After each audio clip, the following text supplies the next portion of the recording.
Assalamualaikum warahmatullahi wabarakatuh. Jadi ketemu lagi dengan gue untuk asistensi pengantar ekonomi yang ke-9. Eh untuk kali ini asistensi kita bakal ngebahas materi bab 33 yaitu agregat demand dan agregat supply. Nanti untuk asistensi selanjutnya itu nggak bakal terlalu lama, bahas tentang kebijakan fiskal dan kebijakan moneter dan hubungannya dengan agregat demand dan agregat supply.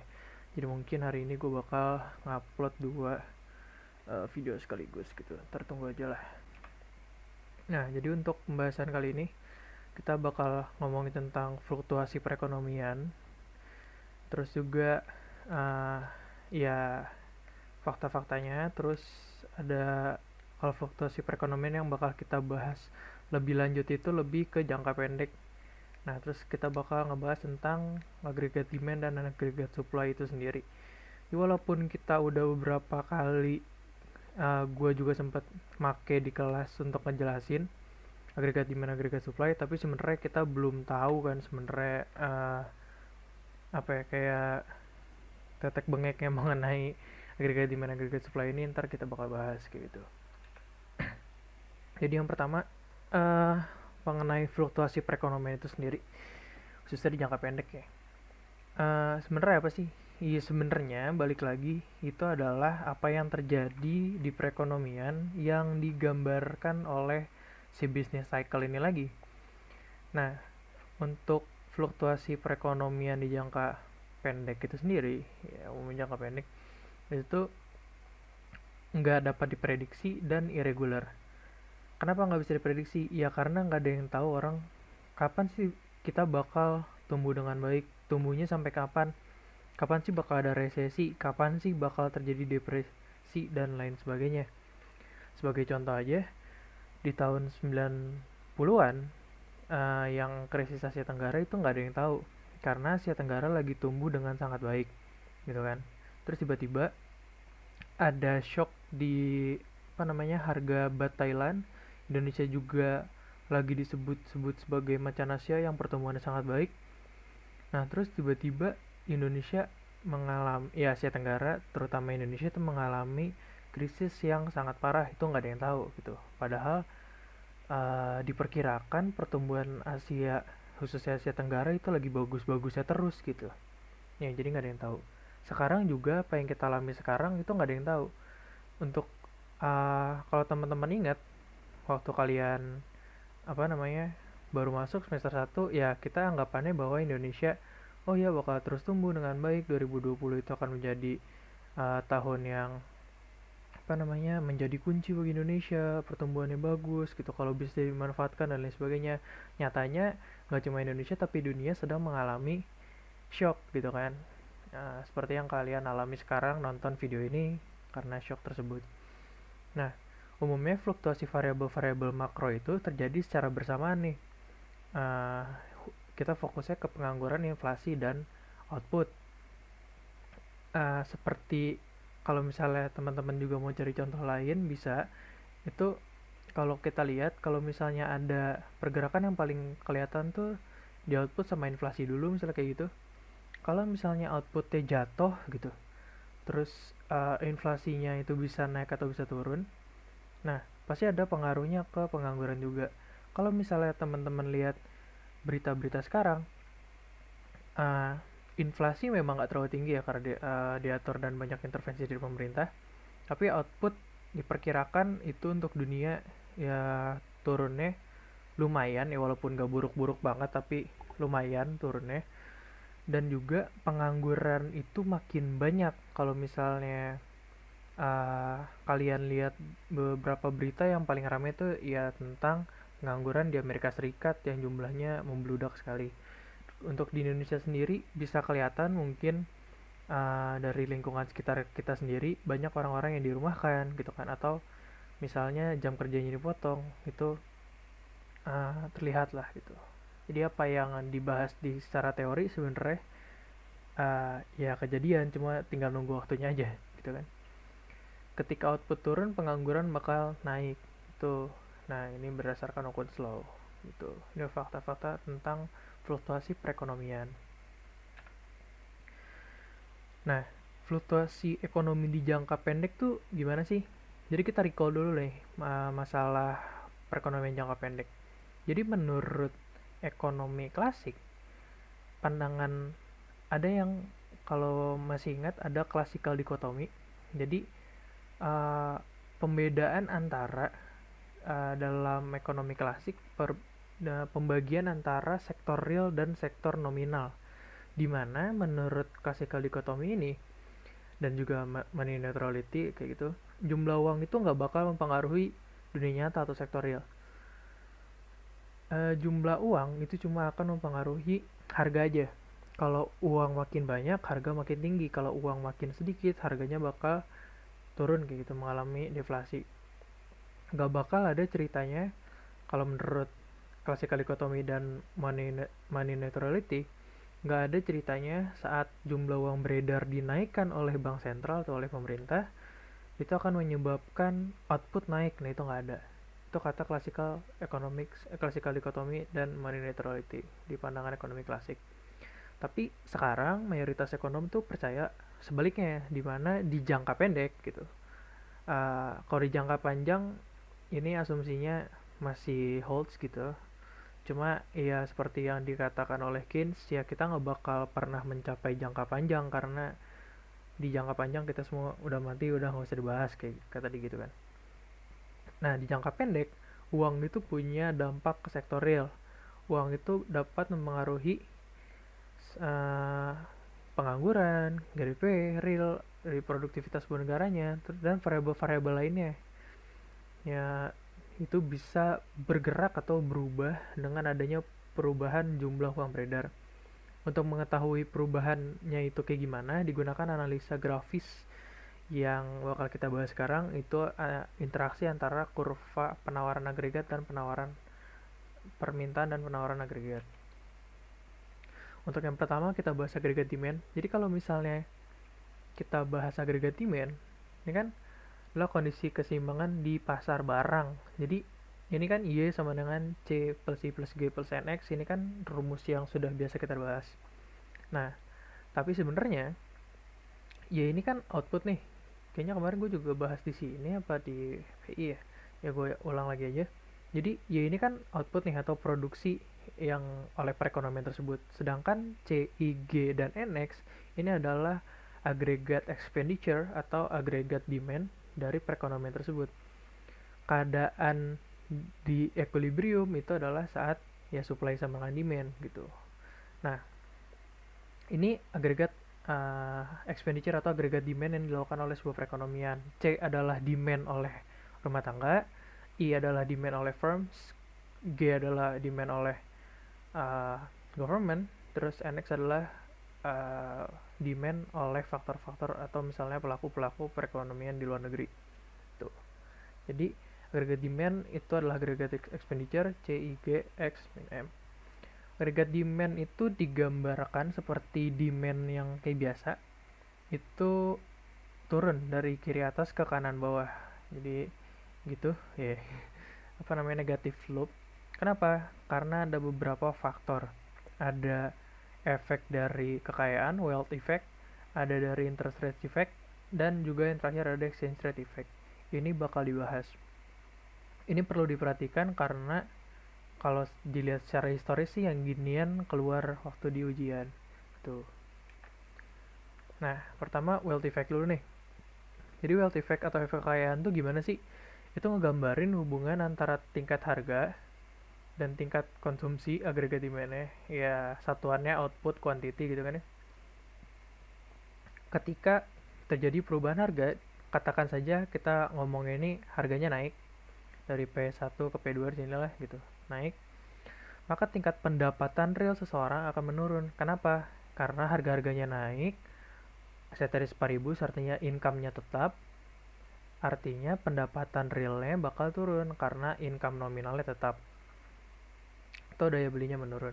Dengan menurunnya pendapatan real, yang akan dilakukan adalah menurunkan tingkat konsumsi. Kalau lu makin miskin, ya lu bakal mengkonsumsi makin dikit kayak gitu kan.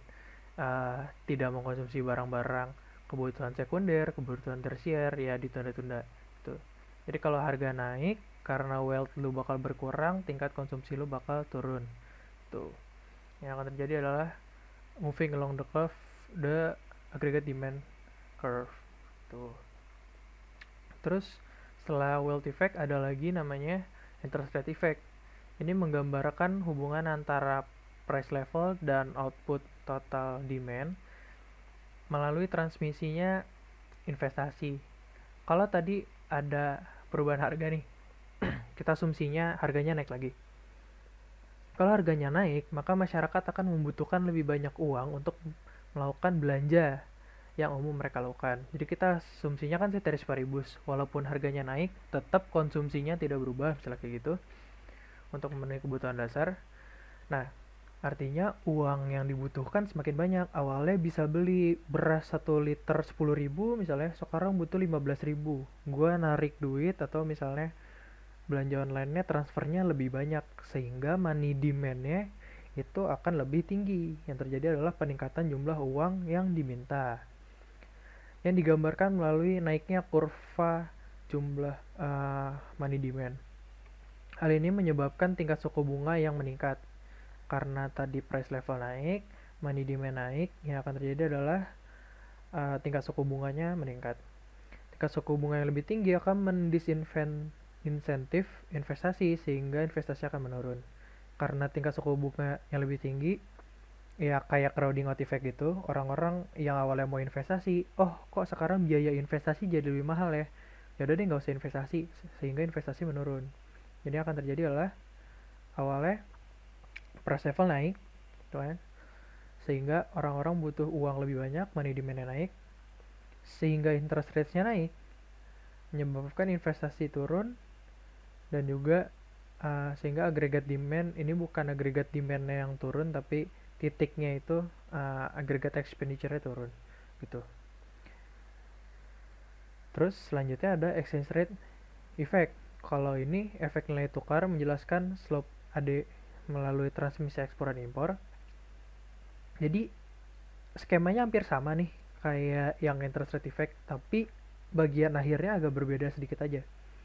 Kalau kita berhenti sampai dengan interest rates-nya naik. Kalau interest rates mengalami kenaikan, orang luar negeri akan melihat bahwa investasi di dalam negeri, di negara yang domestik itu menarik gitu. Wah, enak nih, tingkat timbal baliknya tinggi gitu. Ini menyebabkan ada capital inflow. Kalau capital inflow, banyak uang-uang valuta asing yang masuk, sehingga nilai mata uang asingnya ini karena banyak di pasar, karena capital inflow itu bakal menurun, terdepresiasi, atau bahasa lainnya apresiasi nilai mata uang domestik. Kalau mata uang domestik terapresiasi, atau kalau misalnya kita lihat dalam kasus Indonesia paling enak, oh dolar jadi lebih murah. Kalau dolar jadi lebih murah, ekspor akan turun, di sisi lain impor akan naik, yang akan menyebabkan net ekspor turun. Sehingga kalau kita balik lagi ke tadi Y sama dengan CIGNX, kalau NX-nya turun, sehingga titik di AD-nya itu bakal bergeser ke kiri, moving along the curve, kayak gitu. Nah, tadi kan kita udah ngomongin mengenai ini moving along the curve-nya di kurva agregat demand. Sekarang kita ngomongin kenapa sih agregat demand itu bisa bergeser baik itu ke kanan maupun ke kiri. Jadi intinya sebenarnya ada perubahan dari tingkat konsumsi, investasi, pengeluaran pemerintah atau net ekspor, tapi penyebabnya adalah bukan tingkat harga gitu, bukan terjadi perubahan price level. Misalnya, contohnya di sini adalah preferensi konsumsi masyarakat berubah. Tuh. Oh, awalnya masyarakat konsumsi dalam negeri, sekarang konsumsinya luar negeri mulu. Artinya konsumsi dalam negeri C-nya turun. Itu bisa terjadi. Misalnya kayak gitu, atau misalnya masyarakat sekarang udah nggak mau belanja banyak-banyak, nabung-nabung doang gitu kan, karena satu dan lain hal. Misalnya karena sekarang perekonomian lagi buruk gitu. Nah itu bisa bergeser si agregat demand-nya.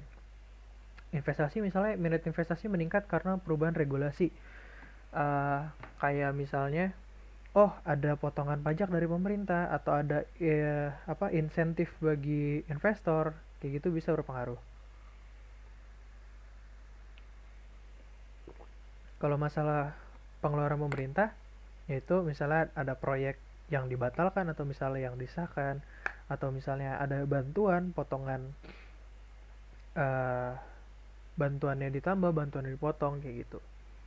Dan untuk net ekspor ya perubahan pada neraca perdagangan, bisa itu dari kita yang jadi cinta produk-produk Indonesia gitu kan, atau misalnya orang-orang luar yang nggak pengen lagi mengkonsumsi produk-produk Indonesia, entah karena apapun itu, terserah.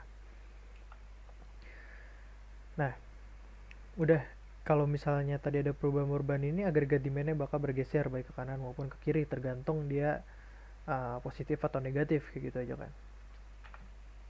Selanjutnya kita bakal bahas agregat supply.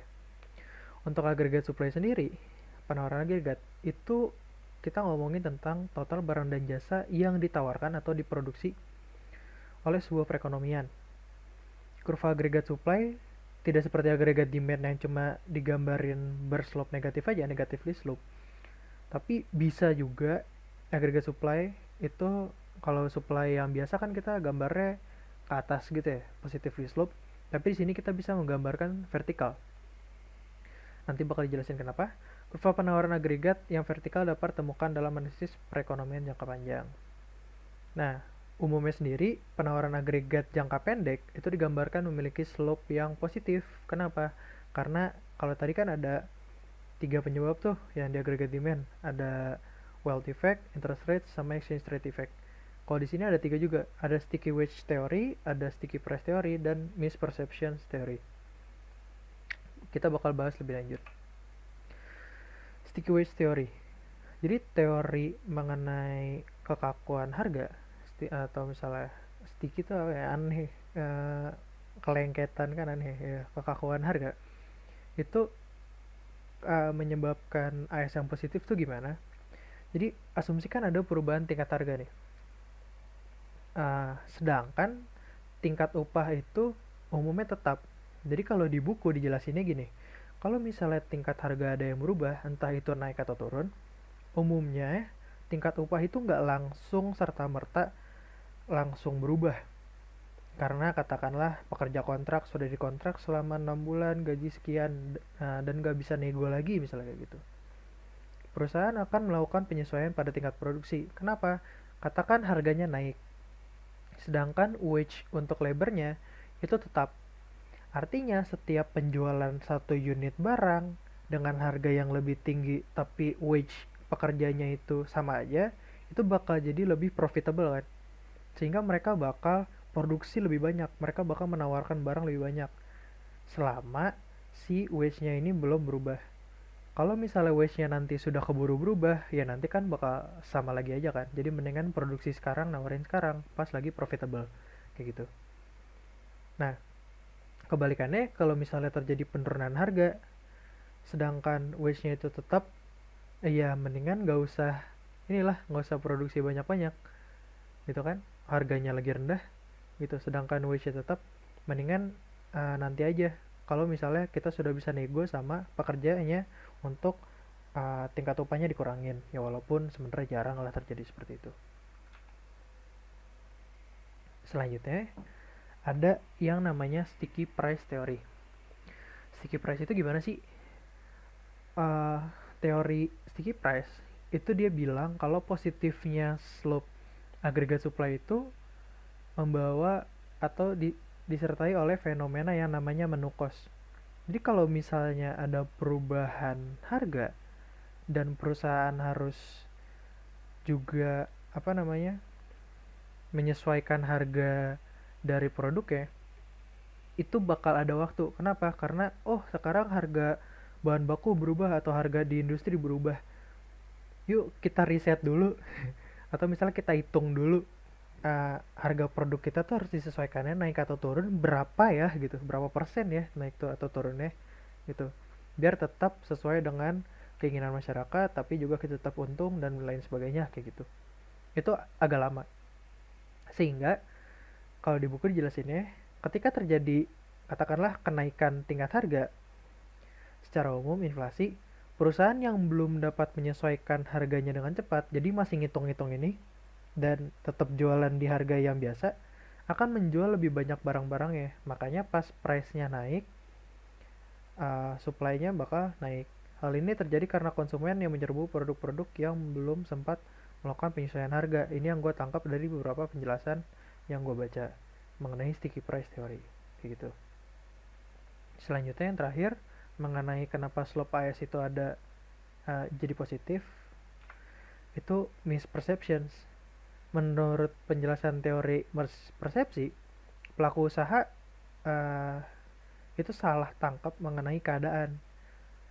Nah, jadi pelaku usaha tuh nganggap kenaikan harga yang terjadi hanya terjadi pada barang atau jasa yang mereka tawarkan atau yang mereka jual.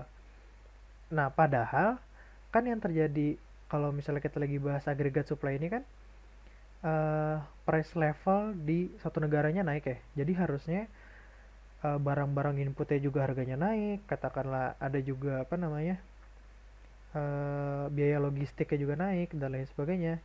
Nah, yang akan terjadi sebenarnya biaya produksinya juga naik gitu. Tapi dia mispersepsi, oh harga barang kita sekarang makin mahal, ya udah jual aja lebih banyak karena kita lagi profit. Padahal sama aja gitu. Padahal juga mereka costnya juga lebih tinggi. Ini menurut teori mispersepsi gitu. Ingat bahwa ini semua masih teori ya, gitu, bukan hukum. Tuh. Terus kenapa sih di jangka panjang si agregat supply ini, long run agregat supply itu bentuknya vertikal? Pada jangka panjang penawaran agregat itu cuma bakal berubah apa namanya output yang ditawarkan itu cuma karena beberapa hal aja. Satu, karena jumlah tenaga kerja, baik itu makin sedikit atau makin banyak, sumber daya alamnya nambah atau kurang, perkembangan teknologi, dan juga jumlah capital. Selain dari itu, ya perusahaan nggak bakal ngubah produksinya. Sehingga berapapun tingkat harganya berubah, karena tadi mereka sudah tidak mispersepsi, terus juga sticky wage-nya ya sudah tidak sticky karena apa namanya bisa nego ulang dia wage-nya, sudah tidak sticky price, sudah dirubah price-nya gitu kan, menu cost-nya sudah lewat. Ya mau harganya berubah kayak gimana pun ya mereka bakal balik lagi ke sini, natural level output. Jadi mau inflasi tinggi mau inflasi rendah, karena semuanya ya balik lagi tadi si teori-teori yang penjelasannya tadi sudah ter offset lagi, ya udah ngapain nambah atau ngurangin output gitu, nggak butuh gitu sih sebenarnya. Nah, terus apa sih yang bisa menyebabkan perubahan pergeseran dari agregat supply baik di apa namanya baik di jangka panjang maupun jangka pendek? Ya, itu tadi yang disebutin, labor, capital, natural resources, technological knowledge, dan expected price. Ini khusus untuk short run. Katakanlah kalau misalnya di negara mana gitu kan terjadi perang, sehingga labornya turun, gitu kan? Karena banyak yang terbunuh gitu kan di peperangan misalnya. Ya artinya dengan demikian output yang dihasilkannya juga bakal turun. Sehingga kalau misalnya lo mau lihat di kurva ini, karena labornya makin sedikit, ya nanti mereka bakal geser ke kiri si long run agregat supply-nya kayak gitu. Atau kalau misalnya karena covid gitu kan, banyak di rumah aja terus jadi banyak yang hamil pada berapa puluh tahun 20 tahun lagi banyak yang jadi labor gitu kan, ya artinya nanti agregat supply-nya bakal geser ke kanan misalnya kayak gitu, bisa. Ya nggak tahu lah. Capital, barang modal, kalau nambah ya capital mesin gitu kan, dengan investasi itu kita bisa berproduksi lebih banyak karena berproduksi dengan lebih efisien. Natural resource, katakanlah kalau misalnya ada kilang minyak baru ditemukan, ya kita bisa produksi minyak dengan lebih banyak kayak gitu kan dengan kilang minyak tersebut. Atau misalnya kalau ada suatu tambang natural resource yang habis, ya artinya produksi kita nanti bakal geser ke kiri karena lebih sedikit daripada yang sebelumnya kayak gitu kan. technological knowledge ya kalau misalnya lu bisa berproduksi dengan lebih efisien ya pasti bergeser ke kanan kayak gitu, kecuali tiba-tiba semua orang di dunia kena hipnotis jadi bodoh gitu sehingga technological knowledge-nya terlupakan. Bisa jadi, enggak juga sih, enggak mungkin sih. Nah, jadi untuk fluktuasi perekonomian itu uh, analisanya itu pakai agregat demand agregat supply aja. uh, kita bisa tahu nih misalnya, oh kira-kira ada shock yang menyebabkan orang-orang itu agregat expenditure-nya naik gitu, baik itu dari konsumsi, investasi maupun government expenditure ya, atau net export juga bisa. Oh naik gitu, ya udah agregat demand-nya naik. Oh orang-orang jadi ini agregat demand-nya turun, ya udah tinggal digeser turun. Atau misalnya ada fenomena di agregat supply, oh agregat supply-nya naik karena misalnya ditemukan natural resource baru, atau misalnya ada perkembangan teknologi, atau misalnya agregat supply-nya geser ke kiri karena ada bencana alam, ada perang dan lain sebagainya. Bisa kayak gitu. Atau bisa juga lu gabung-gabung ini. Oh, AD-nya naik, AS-nya naik. AD-nya naik, AS-nya turun dan lain sebagainya. Itu kita dengan demikian kita bisa ngelihat adanya fluktuasi di perekonomian. Katakanlah kalau cuma masalah satu kurva aja, agregat demand-nya naik gitu kan, artinya Y-nya bakal naik ya, dari yang hitam ke yang biru, artinya ada pertumbuhan ekonomi, growth. Kalau misalnya geser ke kiri artinya resesi karena Y-nya turun gitu kan. Agregat supply juga gitu, kalau misalnya agregat supply-nya ke kanan, geser ke kanan naik, artinya ada pertumbuhan, Y yang tahun sekarang lebih tinggi daripada Y yang tahun lalu. Tapi kalau misalnya agregat supply-nya geser ke kiri, yaitu yang terjadi adalah resesi kayak gitu. Udah ngomongin fluktuasi ekonomi gitu aja.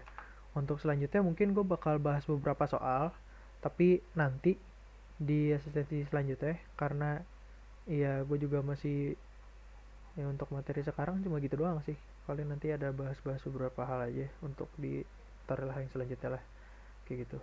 Terima kasih. Sampai jumpa di asistensi selanjutnya. Wassalamualaikum warahmatullahi wabarakatuh.